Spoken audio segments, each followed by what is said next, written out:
Bonjour à toutes et à tous et bienvenue sur cette capsule vidéo dont l'objectif est de vous dispenser la première séquence du cours de gériatrie et soins infirmiers. Donc c'est un cours de 10 heures, 5 séances, destiné aux étudiants en S4, option infirmier polyvalent de la filière soins infirmiers.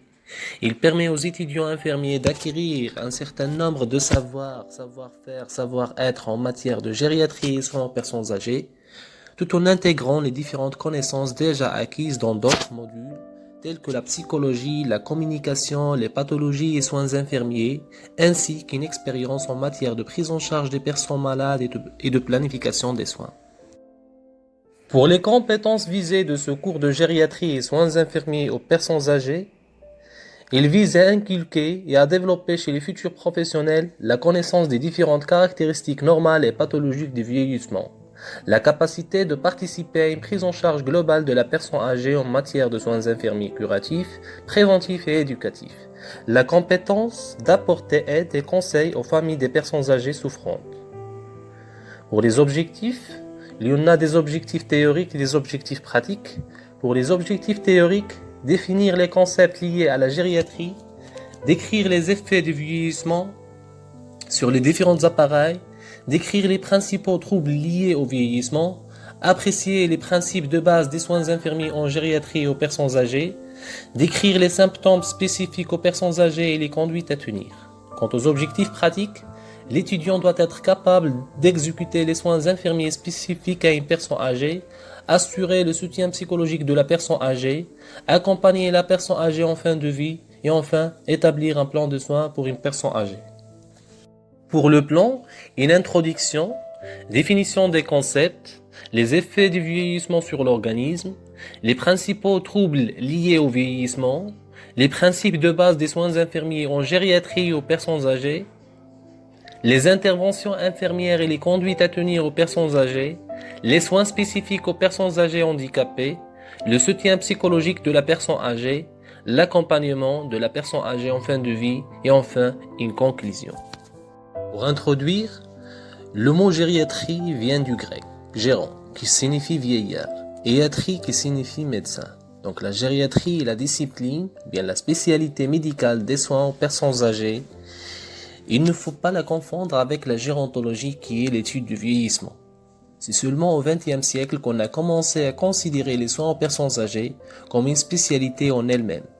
L'essence de cette discipline est probablement liée à l'augmentation de l'espérance de vie dans les pays développés. Donc la gériatrie traite la personne de façon globale en prenant en compte les altérations physiques, neurologiques et psychologiques qui la rendent vulnérable. Premièrement, définition des concepts.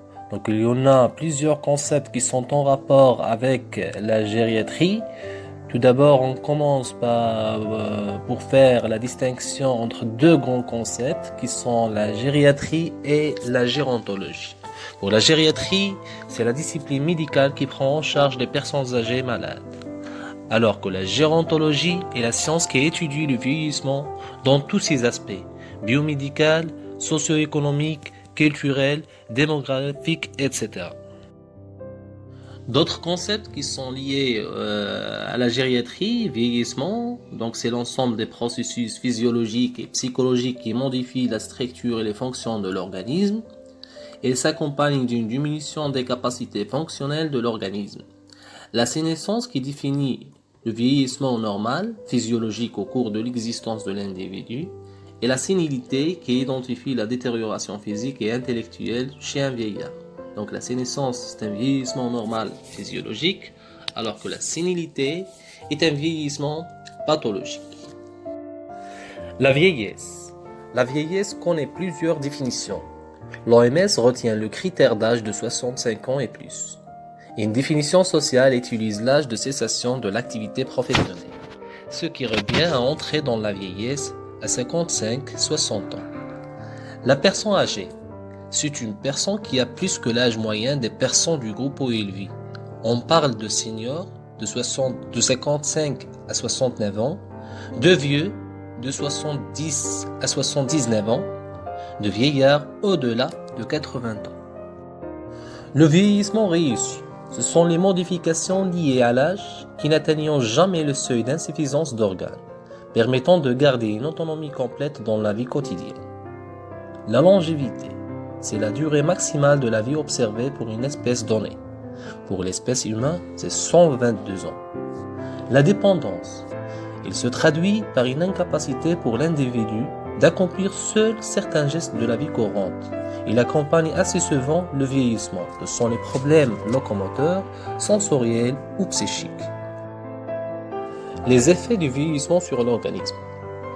Le vieillissement est caractérisé par une défaillance de la capacité de préserver l'homéostasie, ça veut dire les réserves fonctionnelles, sous des conditions de stress biologique, ce qui accroît la vulnérabilité de l'individu et limite sa viabilité. Le vieillissement est conditionné par le temps et implique le processus de détérioration. Les effets du vieillissement sur le métabolisme. La composition corporelle de l'organisme se modifie au cours du vieillissement. On constate une réduction de la masse maigre, en particulier chez les sujets sédentaires, et une majoration proportionnelle de la masse grasse, en particulier viscérale. D'une façon générale, les tests biologiques d'exploration dynamique s'avèrent fréquemment perturbés en raison de la réduction de la capacité de l'organisme à s'adapter aux situations de stress. Les effets du vieillissement sur le système nerveux. De nombreuses modifications neuropathologiques et neurobiologiques du système nerveux central ont été décrites au cours du vieillissement, parmi lesquelles la diminution des neurones corticaux, la raréfaction de la substance blanche et la diminution de certains neurones transmetteurs intracérébraux, en particulier l'acétylcholine. En général, les fonctions motrices et sensitives centrales sont peu modifiées par le vieillissement. Le vieillissement s'accompagne aussi d'une réduction et d'une destruction du sommeil à cause de la diminution de la sécrétion de mélatonine. La réduction de la sensibilité des récepteurs de la soif rend compte en partie de la diminution de la sensation de la soif. Les effets du vieillissement sur les organes des sens. Le vieillissement de l'appareil cochléo-vestibulaire s'accompagne d'une perte progressive de l'audition, la presbyacousie. Le vieillissement oculaire s'accompagne d'une réduction de l'accommodation, presbytie, gênant la lecture de près. L'opacification progressive du cristallin débute à un âge plus tardif, cataracte. Les données concernant les modifications du goût et ou de l'olfaction sont plus controversées. Les effets du vieillissement sur l'appareil respiratoire. La diminution de la compliance respiratoire thoracique et la réduction du volume des muscles respiratoires rendent compte de la capacité ventilatoire au cours du vieillissement. Les effets du vieillissement sur l'appareil digestif.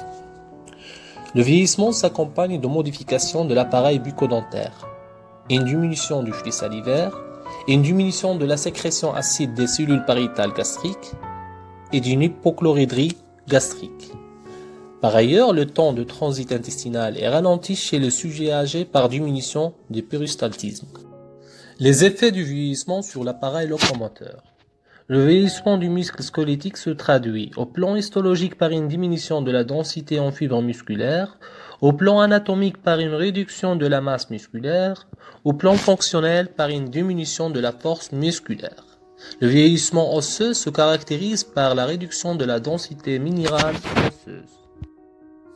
Les effets du vieillissement sur l'appareil urinaire. Il se produit une perte du nombre de néphrons fonctionnels induisant une réduction de la filtration glomérulaire et des capacités d'élimination du rein. Les capacités de concentration et de dilution des urines diminuent progressivement avec l'avance en âge. Les effets du vieillissement sur les organes sexuels. Chez la femme, la ménopause s'accompagne de l'arrêt de la sécrétion ovarienne d'œstrogène, de la disparition du cycle menstruel, de l'involution de l'utérus et des glandes mammaires. Chez l'homme, il se produit une diminution progressive de la sécrétion de testostérone. Le vieillissement s'accompagne d'une augmentation du volume de la prostate. En général, le retentissement du vieillissement sur la fonction sexuelle est variable d'un individu à l'autre.